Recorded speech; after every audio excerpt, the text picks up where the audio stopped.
L'Italie avait très bien commencé face à l'Écosse avant de perdre le fil de la rencontre et de voir l'Écosse lui passer devant dans les dernières minutes, 27-29.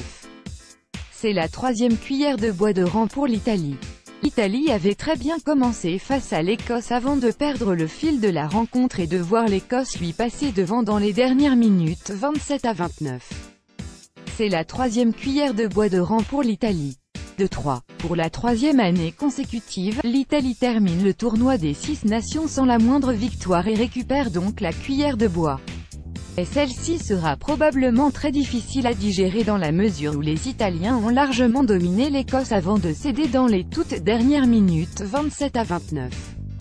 Malgré un essai rapide des Écossais par Brown, 10e, c'était bien l'Italie qui dominait la rencontre. Sergio Paris et ses coéquipiers imposaient un rythme rapide et du jeu décomplexé face à des Écossais lents et sans inspiration qui ne trouvaient que l'épreuve de force pour se sortir du piège italien. Devant une équipe qui jouait totalement sans pression et récitait son rugby, les spectateurs du Stadio Olimpico de Rome étaient aux anges. Tommaso Allan, élu homme du match, menait son équipe à la perfection quand la charnière écossaise ne trouvait guère de solution. Obligés à 158 plaquages, les Écossais ne faisaient que courir après le ballon et on pouvait se dire que le tournoi ne donnerait pas de cuillère de bois cette année. Là, les Italiens ont levé le pied à l'heure de jeu, pas par manque de physique, mais peut-être par peur d'être grisés par le résultat qui se profilait.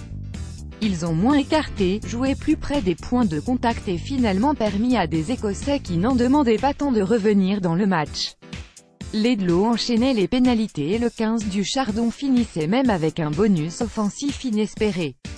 La dernière victoire italienne dans le tournoi date donc toujours du 28 février 2015, face à l'Écosse. Le film du match.